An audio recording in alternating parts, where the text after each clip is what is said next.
Hello, this is Dr. Julie Peterson at the Marion Down Center, and I'm here to discuss with you some living well with hearing loss tips for enhancing communication in your relationships. This will be some information that's useful in everyday situations and will be repetitive, but that's not a bad thing, so bear with me.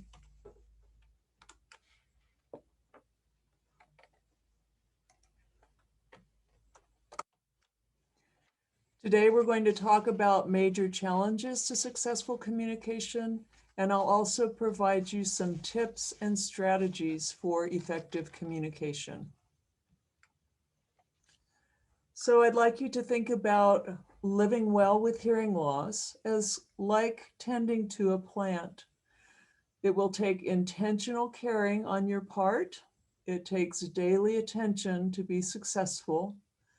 It takes adapting to a variety of environments and external forces, being flexible in a variety of ways, and it is a long-term commitment. Obviously, hearing loss is usually a lifelong issue, and these strategies will help whether or not you have a hearing loss yourself, or you have a loved one or a friend who has hearing loss with whom you interact on a regular basis. The basic thing you need to remember starting out is, of course, communication is a two-way street.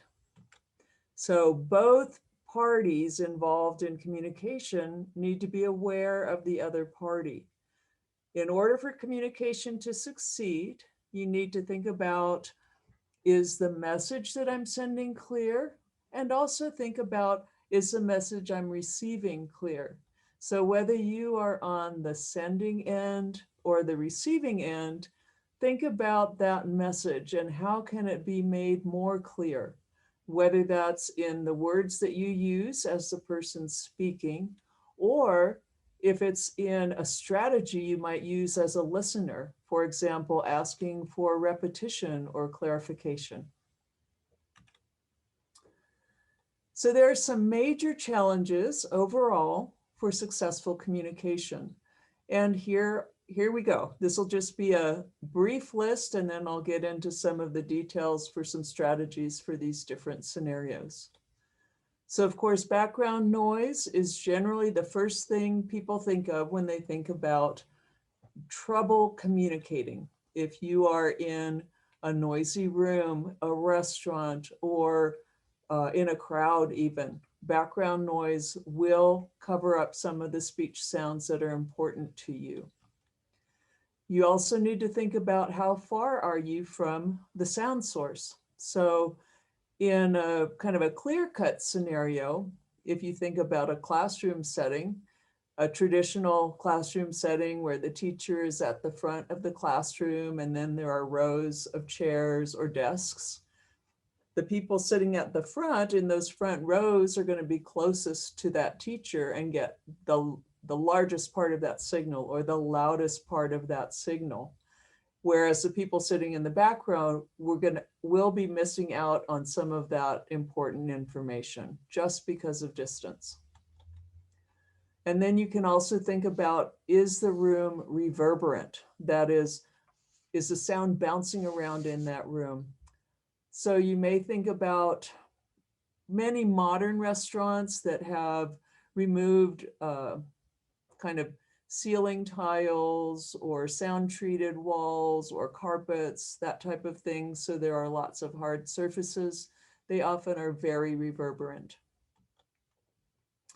And then another important thing to think about is visual cues. So do you have visual cues available to you to help you understand what's being said?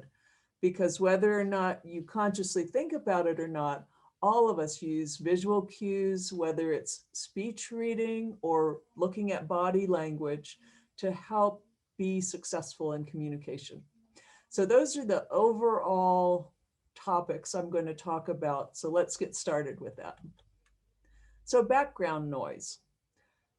The problem with background noise is that it tends to cover up important parts of speech, sounds of speech, which can then lead to communication breakdown. So sounds like S, F, TH, those are some of the soft, high-pitched sounds of speech that are important for understanding, but that are easily covered up by background noise. Noise also distracts us from really focusing on the message. So if I get distracted while I'm listening to someone, I may miss an important piece of what they're trying to tell me. Noise can also cause me to have some negative emotions if I get frustrated or somehow distracted to the point of getting more frustrated. Those emotional impacts can also kind of change the way that my communication is working. So how do we deal with that? So you can think about noise, as in this graphic, as an ocean. And you may feel like you're drowning sometimes, and that's true, because if you're in a noisy situation where the noise is equally as loud as the person you're trying to hear, you won't be able to pick up much of anything. It will be like you're underwater. If you have a little less noise so that the person's voice is a little bit louder than the noise, you'll get a little more success, maybe not a lot. But if you really have a good signal to noise ratio, is what we would call it, where the speech signal in this case is louder than the noise, that's going to be your best opportunity for being successful with communication.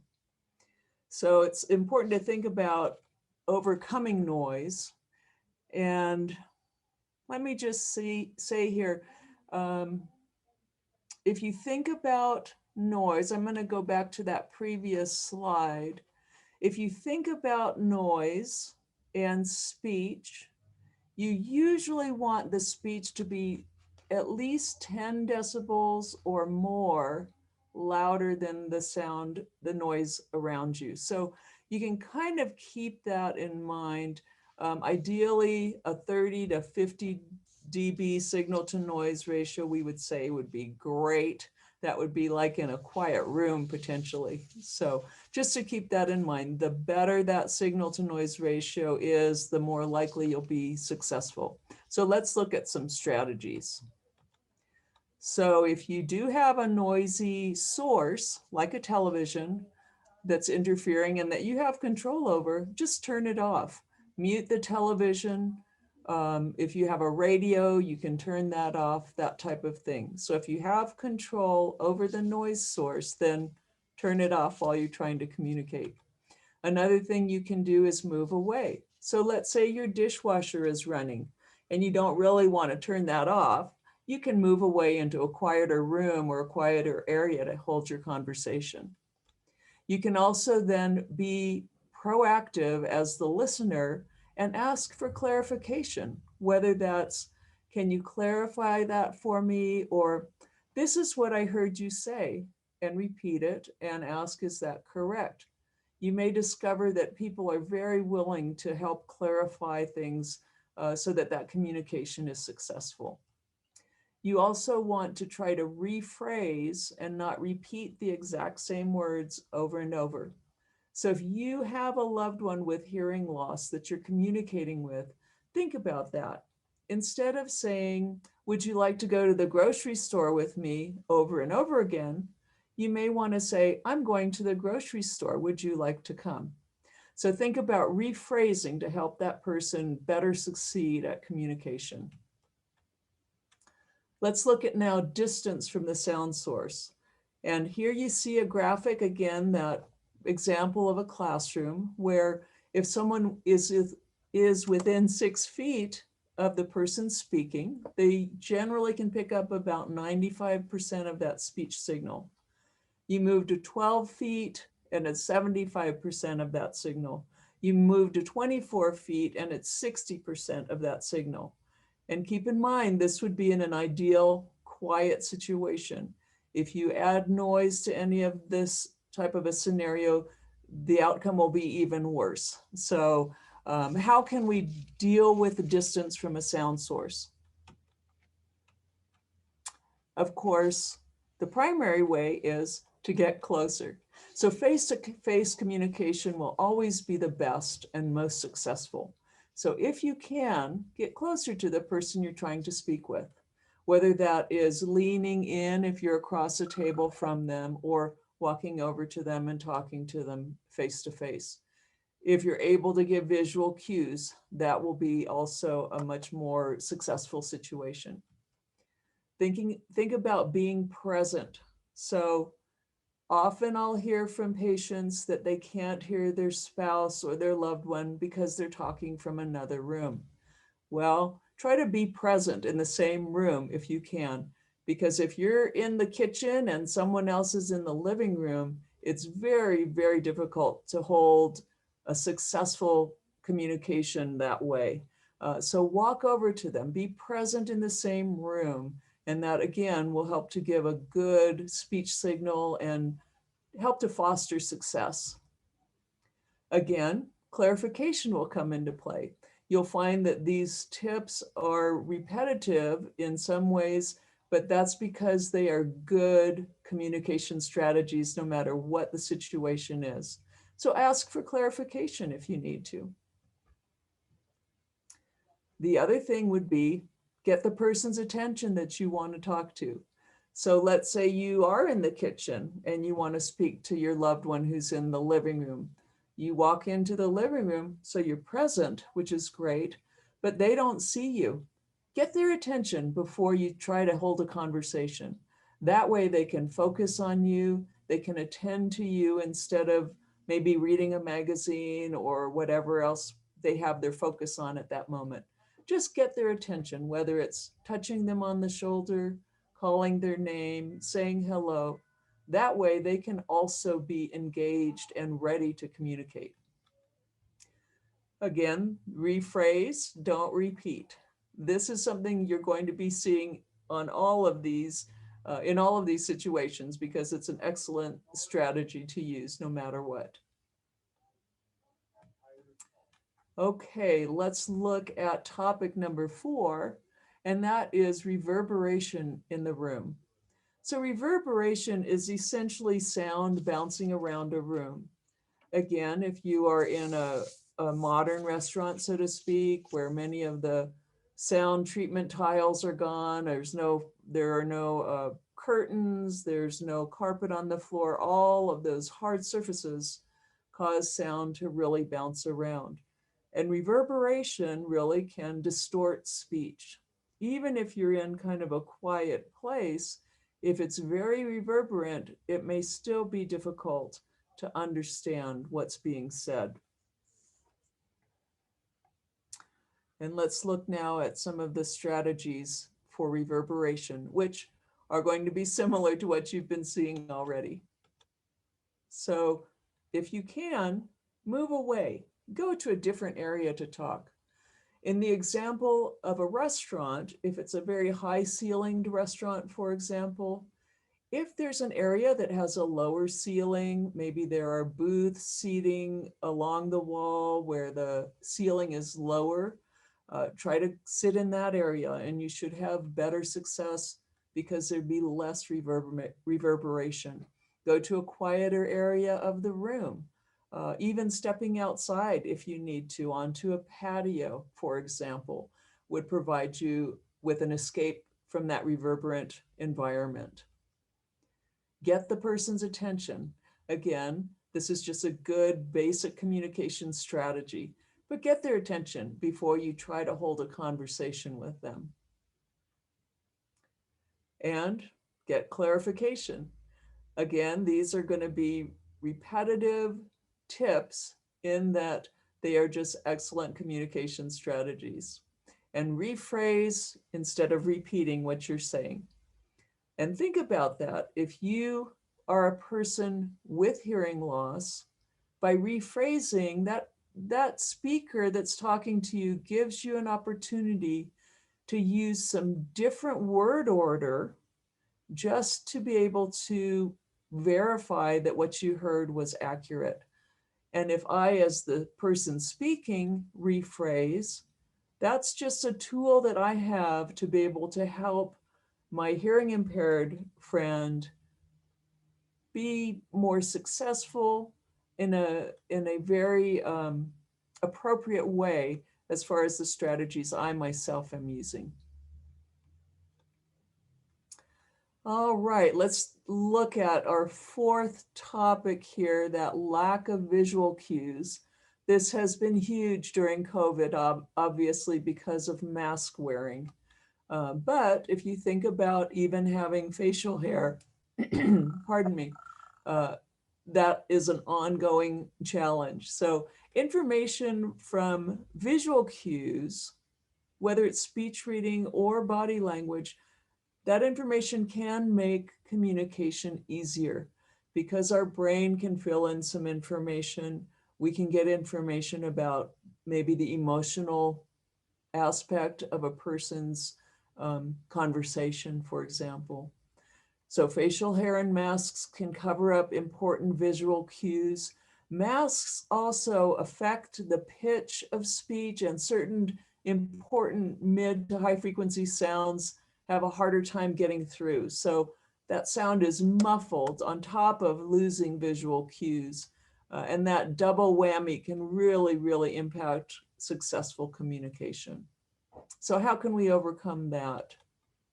Well, another aspect, poor lighting too. When we have visual cues available, lighting will be an important aspect to keep in mind. Again, if you can, get closer. So face-to-face is going to be best. If you do not have visual cues, then the closer you are to that person, the stronger that speech signal will be, and you may be able to get a little more information. Get the attention of that person before you start talking to them. Again, just so that they can be attending to you. And without visual cues, this is very critical because people don't know that you're talking to them necessarily because there's no lip movement, there's nothing, there's no visual action that can signify, oh, someone's talking to me. And that can be the case when we don't have to have masks, for example. Our eye catches a movement and we're able to look at a person and realize they're trying to talk with us. Move into the light. So if you are in kind of a darker area or in the shadows, you may want to move into better lit area so that if you have visual cues available, they're more accessible to the person you're talking with. And this would be the case, for example, if you don't have masks, you're in a family gathering, but maybe someone has a beard and you're finding it difficult. If you move into a better lit area, you may find that you're having an easier time understanding what they're saying. Get clarification, as I've mentioned before. Rephrase and don't repeat. And then if it's appropriate, ask about taking off masks. So again, maybe you're in a family gathering of a pod of people that you've been kind of around during the COVID-19 pandemic. And so you all feel safe, you're vaccinated. It's maybe not strangers that you don't know their background as far as COVID goes. Certainly, if you can, take those masks off so that you can have some good visual cues and some better communication success. And if you can't remember any of these things that I've told you at all, this is the bottom line, best communication strategy. Walk and talk. Walk over to that person and speak to them face to face. That way you will be eliminating the issues with distance. If there's noise, you'll be providing them with a stronger speech signal to listen to. If you have lack of visual cues, again, you'll have a stronger signal there, and it will also take care of any impact of reverberation. So remember, walk and talk. Walk over to the person and speak with them face to face. And that way you'll help to ensure the absolute best communication that you can.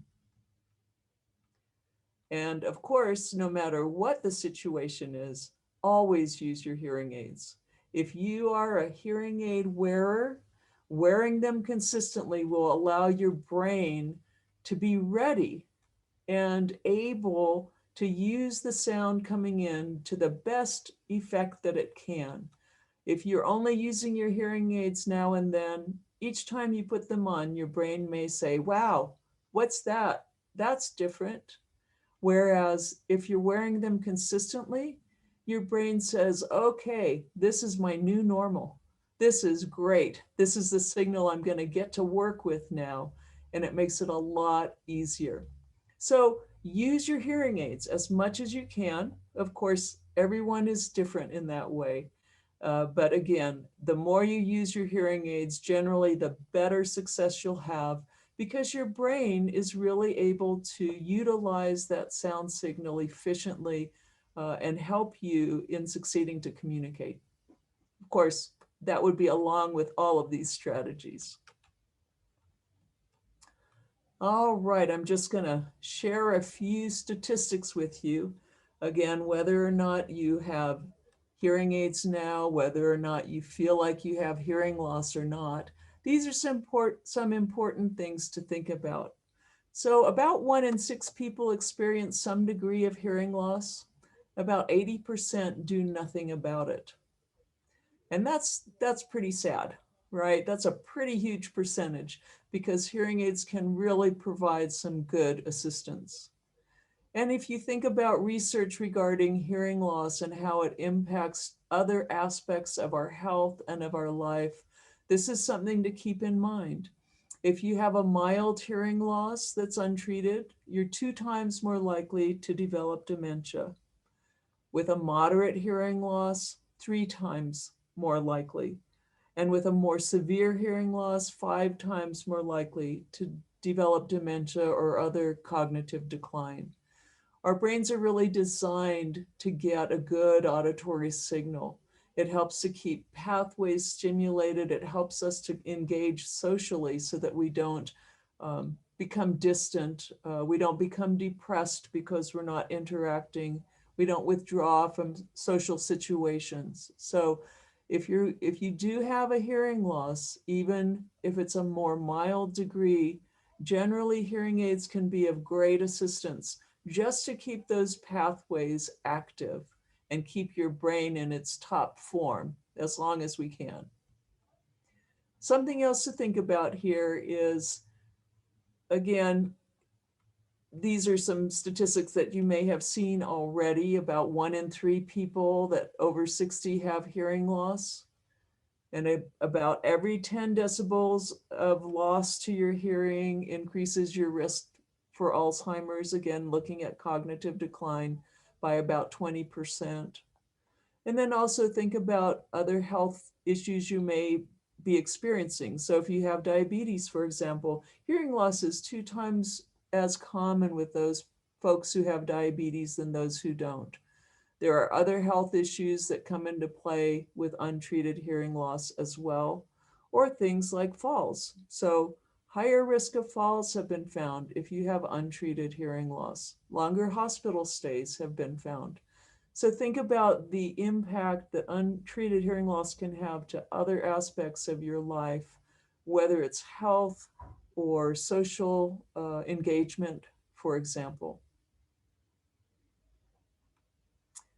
And if you do have hearing aids, good for you. I'm glad you're using them. I hope you're using them most of the time, if not all of the time, because using hearing aids can do things such as increase your earning power, give you a better sense of control, keep you more engaged in relationships, and keep you in better health. So there are some real positives to treating your hearing loss.